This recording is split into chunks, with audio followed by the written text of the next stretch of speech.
আমি দিনে সাইকেলে করে পেয়ারা মাখা বিক্রি করে বেড়াতাম আর রাতে পড়াশোনা করতাম। বাবা রাগ করে বলতেন, যা ২-৪ টাকা ইনকাম করিস সেটাও বই কেনায় খরচ করে ফেলিস।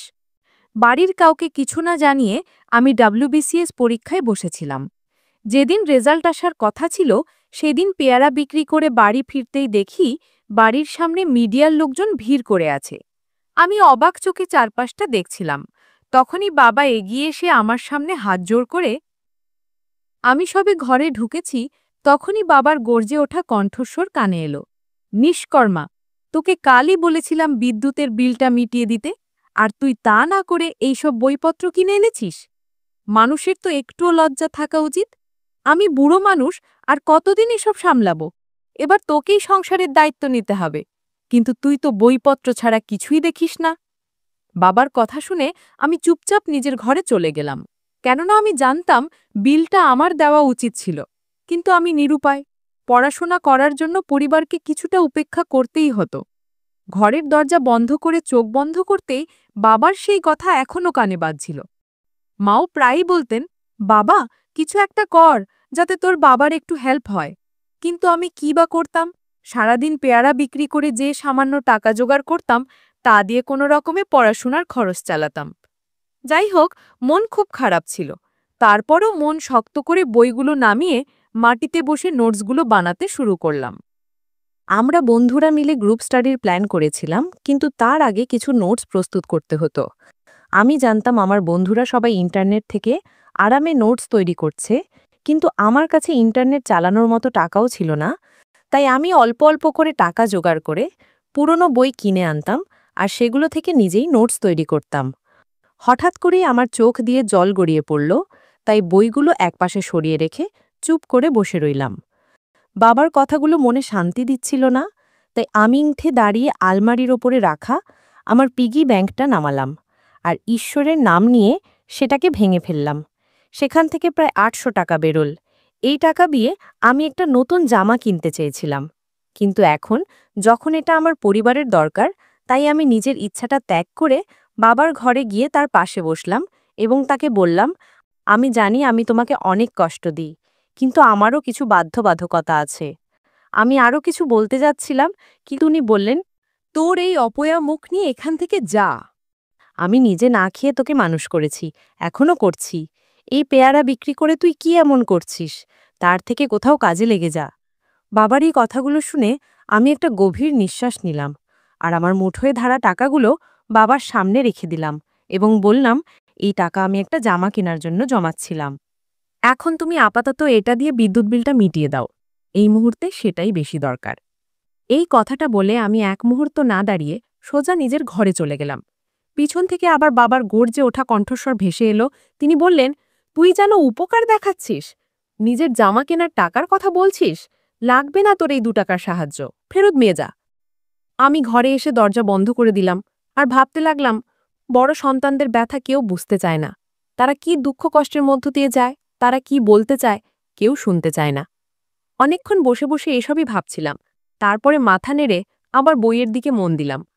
আমি জানতাম আমাকে অনেক পরিশ্রম করতে হবে, যাতে একদিন পরিবারের সকলকে সব সুখ দিতে পারি।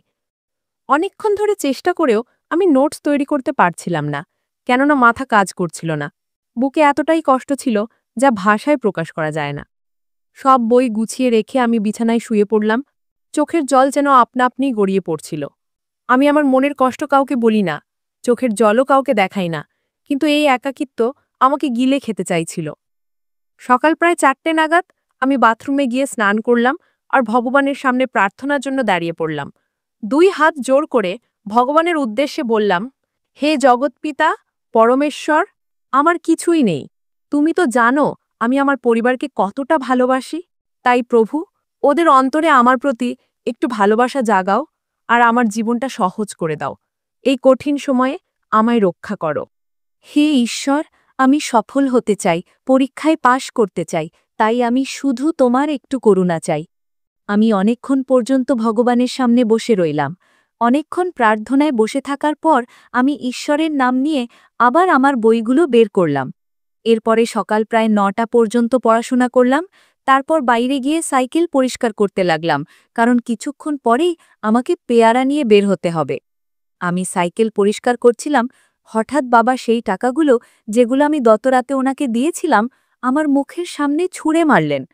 আমি তার দিকে তাকালে তিনি রাগী চোখে আমার দিকে তাকিয়ে বললেন, এই টাকা আমি চাই না, কেননা আমি তোর কোনো দয়া চাই না। তুই আমাকে কোথাও মুখ দেখানোর মতো রাখিসনি। যতটা অপমান করার ছিল তুই করে ফেলেছিস, তাই এই টাকা নিজের কাছে রাখ, আর নিজের খরচ নিজে চালা। আমার সঙ্গে তোর কোনো সম্পর্ক নেই। আমি আমার ছোট ছেলে মেয়েদের পেট ভরাতে পারবো। বাবার কথা শুনে আমি বললাম, তোমার কি হয়েছে? আমি তো তেমন কিছুই বলিনি, শুধু একটা কথা বলেছিলাম, তুমি হয়তো না বুঝেই রেগে গেছ। আমি আর কিছু বলার আগেই সে আমার কোমরে একটা লাথি মারল এবং বলল, চুপ কর, না হলে চামড়া ছাড়িয়ে দেব। কোমরে তীব্র ব্যথা হচ্ছিল, কিন্তু আমি কিছু না বলে চুপচাপ টাকা কুড়িয়ে পকেটে রেখে দিলাম আর সাইকেল পরিষ্কার করে বাড়ি থেকে বেরিয়ে পড়লাম, কেননা আমি ঝগড়া করতে চাইতাম না। মনে খুব দুঃখ ছিল, কিন্তু আমি হৃদয় কঠোর করে ঝলসে যাওয়া গরমের মধ্যে সারা দুপুর ঘুরে ঘুরে পেয়ারা বিক্রি করলাম। আজ না জানি ঈশ্বরের কৃপা ছিল না আমার ভাগ্য, বিকেলের আগেই সব পেয়ারা বিক্রি হয়ে গেল, তাই ভালোই আয় হলো। কিন্তু আমি বাড়ি ফিরলাম না, কারণ আমি জানতাম এই সময়টায় বাবার বাড়িতে ফেরার সময়, আর এই সময় তার রাগ সবসময় তুঙ্গে থাকে। আমি একটা গাছের তলায় বসে গেলাম এবং আমার বইগুলো বের করে পড়তে লাগলাম। বারবার আমার চোখে জল চলে আসছিল, কেননা বাবার সে ব্যবহার বারবার আমার চোখের সামনে ভেসে উঠছিল। কিন্তু আমি সেসব মাথা থেকে সরিয়ে পড়াশোনায় মন দিলাম। মানুষ জীবনে যে কোনো কষ্ট সহ্য করতে পারে, কিন্তু বাবা মায়ের খারাপ ব্যবহার তাকে ভেতর থেকে ভেঙে দেয়। অনেকক্ষণ পর্যন্ত আমি সেখানে বসে একটা টপিক মুখস্থ করতে লাগলাম। তারপরে সন্ধ্যার দিকে বাড়ির দিকে রওনা দিলাম। যেইমাত্র আমি সাইকেল নিয়ে বাড়ি পৌঁছালাম, আমার মা কাঁদতে কাঁদতে আমার বুকে মাথা গুজল।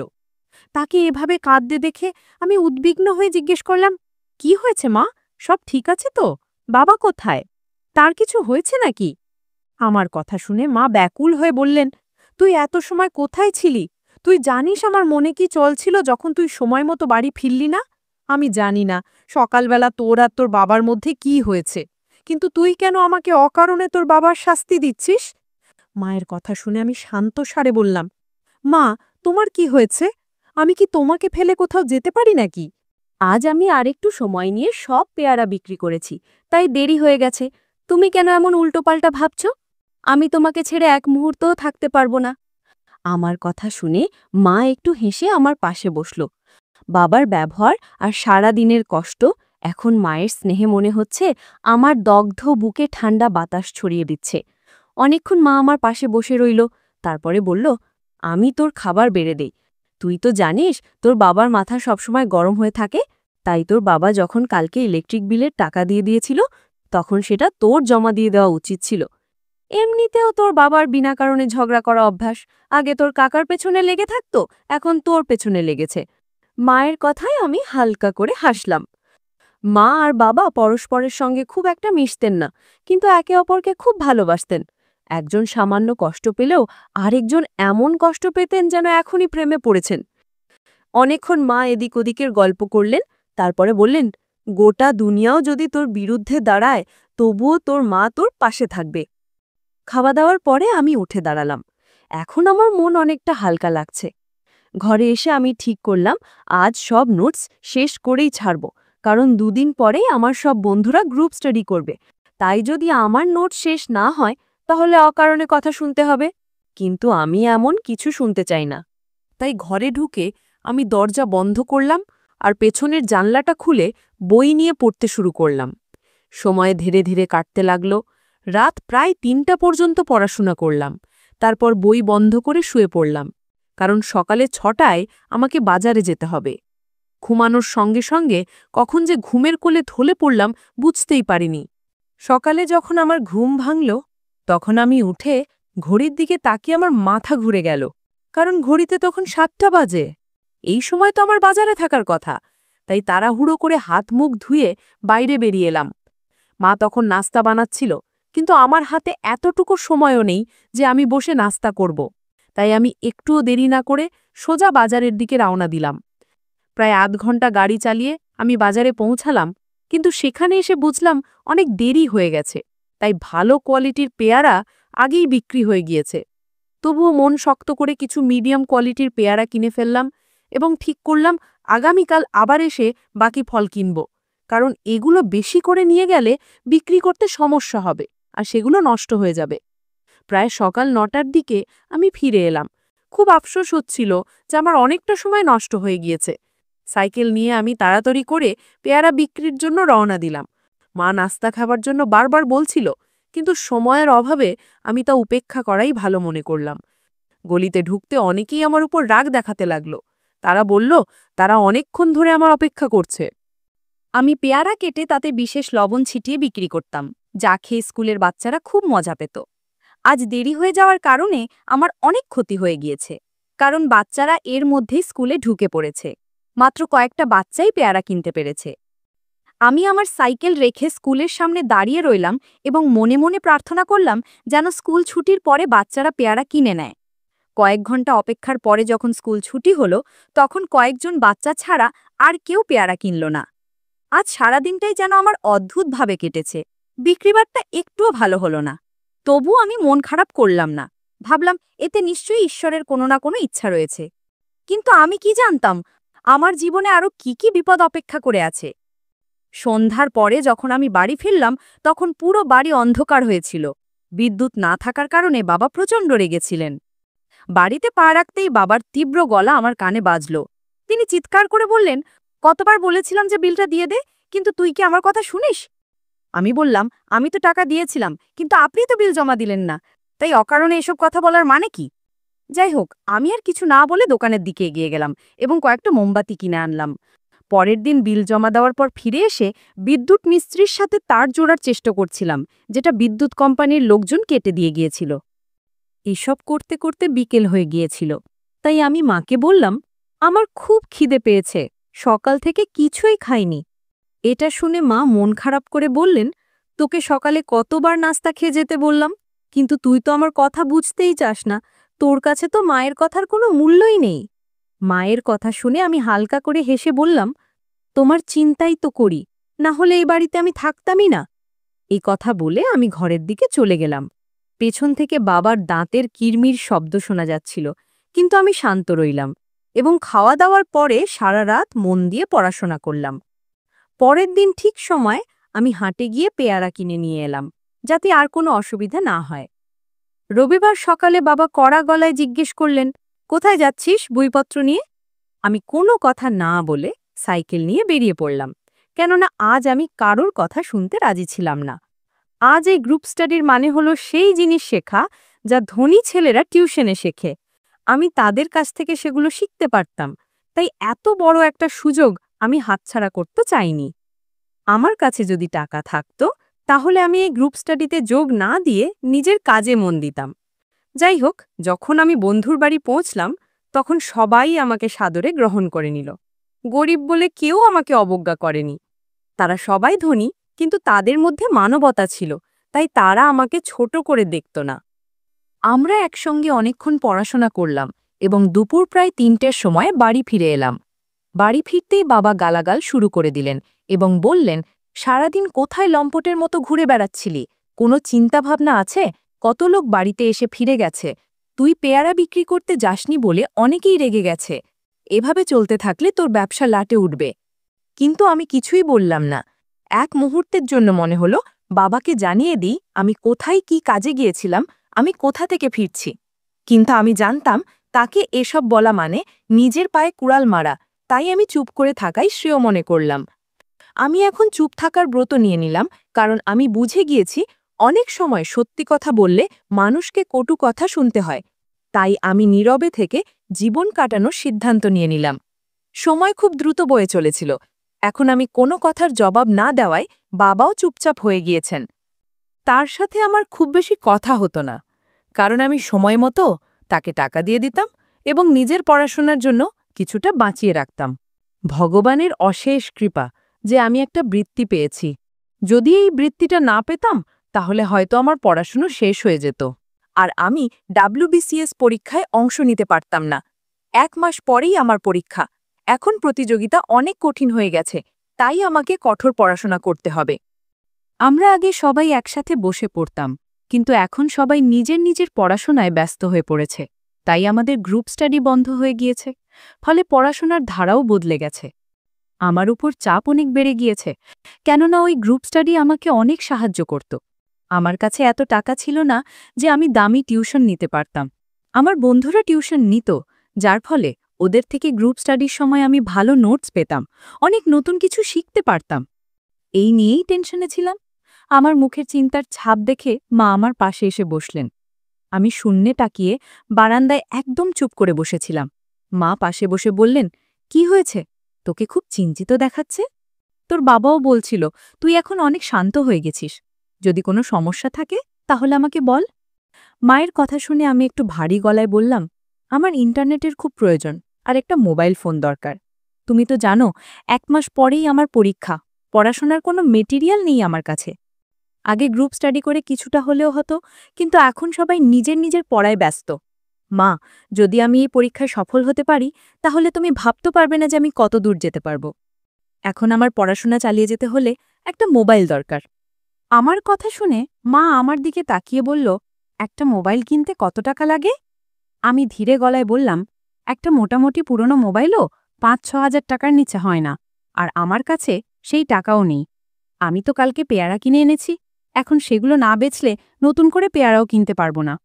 আমার কথা শুনে মা একটু চুপ করে থেকে তারপর ঘরের ভেতর চলে গেলেন। কিছুক্ষণ পরে ঘর থেকে বেরিয়ে এসে আমাকে 10,000 টাকা দিয়ে বললেন, কালকেই আমি মহিলা সমিতি থেকে এই টাকাটা পেয়েছি। এই টাকা আমি তোর বাবার আড়ালে জমিয়েছিলাম। এখন তুই এটা দিয়ে একটা ভালো মোবাইল কিনে নে। কিন্তু কারো কাছে, বিশেষ করে তোর বাবার কাছে, এই কথাটা বলবি না। ফোনটা লুকিয়ে ব্যবহার করবি এবং রাতে পড়াশোনা করবি। আমার খুব ইচ্ছে যে আমার ছেলে অনেক বড় হোক।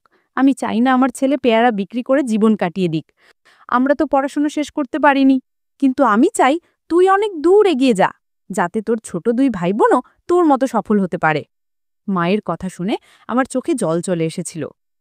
এই 10,000 টাকা আমার কাছে ভীষণ মূল্যবান, কিন্তু আমার মন এই টাকা নেওয়ার জন্য মোটেও রাজি হচ্ছিল না। না জানি কেন একটা অজানা ভয় আমাকে গ্রাস করছিল যে যদি আমি ব্যর্থ হই তাহলে মায়ের এই টাকাগুলো নষ্ট হয়ে যাবে। তাই আমি মনে মনে ঠিক করে নিলাম যে যাই হোক না কেন আমি এই টাকাটা মাকে ফিরিয়ে দেব। কিন্তু মা স্পষ্টভাবে মানা করে দিলেন এবং তিনি আমার দিকে তাকিয়ে বললেন, যদি আমি এই টাকাটা নিজের কাছে রাখি তাহলে এগুলো সংসারের খরচে শেষ হয়ে যাবে।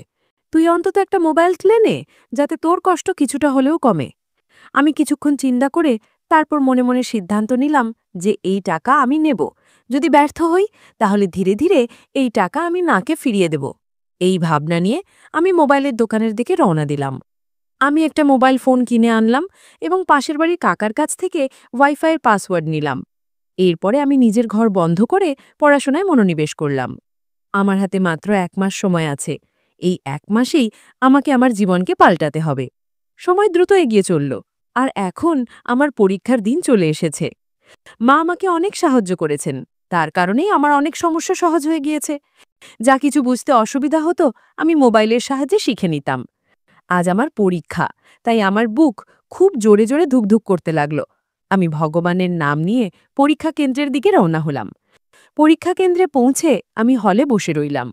কিছুক্ষণ পরে আমাদের সামনে প্রশ্নপত্র দিয়ে দেওয়া হলো। আমি ভগবানের নাম নিয়ে লেখা শুরু করলাম। পুরো 3 ঘন্টা আমি মাথা তুলতে পারিনি। 3 ঘন্টা পরে আমার মনে স্বস্তি অনুভব হচ্ছিল, কেননা আমি অসাধারণ পরীক্ষা দিয়েছি। সময় দ্রুত এগিয়ে চলছিল। প্রতিদিনের মতো আমি পেয়ারা বিক্রি করে বাড়ি ফিরছিলাম। হঠাৎ দেখলাম আমাদের বাড়ির বাইরে একটা বিশাল ভিড় জমে আছে। এত বড় ভিড় দেখে আমি খুব ভয় পেয়ে গেলাম। ভয়ে ভয়ে তাকিয়ে যা দেখলাম তাতে আমার পা যেন থমকে গেল, কেননা সেখানে অনেক ক্যামেরা, সাংবাদিক, এমনকি পুলিশও উপস্থিত ছিল। আমি সামনে এগোতেই বাবা ভিড় ঠেলে আমার কাছে চলে এলেন এবং কিছু না বলেই আমাকে জড়িয়ে ধরলেন। আমি হতবাক হয়ে গেলাম, কেননা আমার বিশ্বাস হচ্ছিল না যে বাবা আমাকে জড়িয়ে ধরেছেন। এরপরে তিনি আমার সামনে হাত জোড় করে বললেন, ভগবানের জন্য আমাকে ক্ষমা করে দে বাবা, আমি তোর আবেগ বুঝতে পারিনি, তোর পরিশ্রমকে দেখতে পাইনি। কিন্তু আজ তোর নীরব পরিশ্রম পুরো শহরের গর্ব হয়ে উঠেছে, কেননা তুই WBCS পরীক্ষায় প্রথম হয়েছিস। তার কথা শুনে আমি স্তব্ধ হয়ে গেলাম। এটা আমার কাছে কোনো অলৌকিক ঘটনার চেয়ে কম ছিল না। বাবা কথা বলার সঙ্গে সঙ্গে সব সাংবাদিক আমাকে ঘিরে ধরলেন। তারা কেউ আমাকে প্রশ্ন করছিলেন, কেউ ক্যামেরা ধরছিলেন। আমি তো যেন পাথরের মূর্তি হয়ে দাঁড়িয়ে রইলাম। বুঝতেই পারছিলাম না এটা কি সত্যি সত্যি আমার সঙ্গেই ঘটছে। আমার নিজের ভাগ্যের ওপর বিশ্বাস হচ্ছিল না যে আমি এত বড় পরীক্ষায় প্রথম স্থান অর্জন করেছি। এটা কোনো সাধারণ ব্যাপার ছিল না, এতে আমার পুরো জীবনটাই যেন বদলে গিয়েছে। কিছুদিন পর আমাকে প্রশিক্ষণের জন্য পাঠানো হলো এবং সেই প্রশিক্ষণ চলাকালীন আমি বেতনও পেতে শুরু করলাম। সেই বেতনের কিছু অংশ আমি আমার মা-বাবাকে পাঠিয়ে দিলাম এবং আমি জানতাম এখন আমাদের বাড়ির অবস্থা ধীরে ধীরে বদলাতে শুরু করবে। কিন্তু আমার মনে একটা প্রশ্ন থেকেই গিয়েছিল যে বাবা কেন সেদিন আমার সামনে হাত জোড় করেছিলেন। সম্পূর্ণ প্রশিক্ষণের পরে আমি একটি ভালো দায়িত্বে নিযুক্ত হলাম আর আমার জীবন ধীরে ধীরে বদলে যাচ্ছিল। আমি মায়ের কাছ থেকে নেওয়া সেই 10,000 টাকা তাকে ফেরত দিয়ে দিলাম এবং তার প্রতি অন্তরের গভীর থেকে কৃতজ্ঞতা প্রকাশ করলাম। কেননা যদি এই টাকা না পেতাম তাহলে হয়তো পরীক্ষায় পাশ করা আমার পক্ষে সম্ভব হতো না।